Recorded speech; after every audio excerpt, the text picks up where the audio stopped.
Hey guys, how you going? Hope you're all doing very well. This evening I'm going to be doing another movie review for you all, so hopefully you find this one interesting. This movie is a thriller from Belgium, French language, English subs, released in the year 2025, directed by Hélène Cattet and Bruno Forzani, and this film is called Reflection in a Dead Diamond.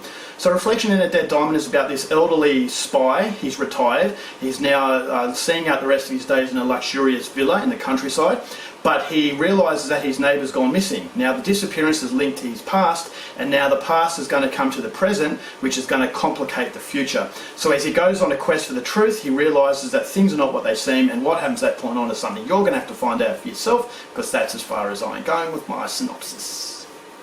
Now my thoughts on Reflection in a Dead Diamond.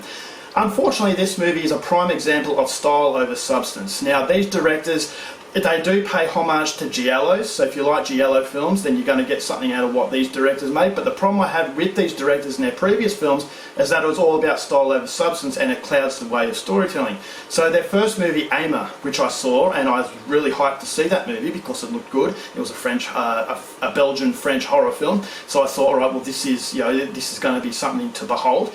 And I will say that apart from the visuals, I just thought as though it was pretentious, and that is the case with their follow-up films. And coming into Reflection in Dead Diamond, I didn't really have any hope for this film. I had a very faint glimmer of hope that maybe this is a film that was going to win me over, but unfortunately it's just cementing the fact that these are directors that are not for me. Now, and that's not saying that you might not enjoy it, each to their own. If you like giallos, you're probably going to like these movies, but for me, if I'm brutally honest, I thought as though this is one of the most pretentious films that I have seen in a very, very long time. So the overall story is interesting enough, it's captivating, and I will say that the title is very extravagant.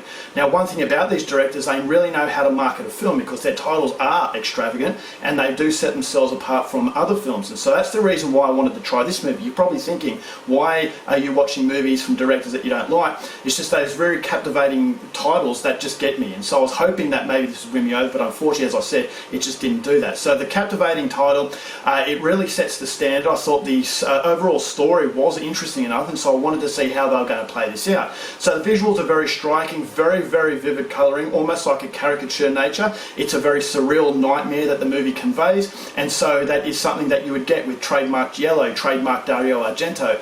And so it also has a very old-fashioned spy thriller from what the French used to make. So I thought that was something quite decent, and it's a fairly nasty film, and some of the violence, the way it was choreographed, I thought was very unnerving, and so that I actually thought was fairly decent. But unfortunately, that's where the positives stop, and this is where the negatives begin. Under the glitz and glamour, you realise that this movie doesn't really have a very coherent plot. Now, I like the bizarre nature, I like bizarre films, I like movies that don't make a lot of sense and you really have to use your brain for it, but unfortunately, it was the pretentious quality that really clouded the overall clarity that this movie was so badly needed. And so it has an interesting story, but the movie doesn't allow you to access that story, therefore you become very, very irritated. It took me 3 goes to watch this movie to the end. Now the end is actually quite interesting, it makes you think, but unfortunately it was an absolute chore to get there because the movie is just completely full of itself. And these directors are one-trick ponies. Their first film was exactly the same as all their other movies, and this movie as well. It's all about close-up shots of eyeballs, close-up shots of landscapes, close-up shots of other body parts, and the way the violence is done is very disorientating and very unnerving, but at the same time quite irritating because it just recycles the stuff over and over and over. And this is where it becomes really, really bothersome, is that the fact that it is recycling stuff, you realise it just doesn't really have anything going for it, and you can't follow the story because it's so disorientating.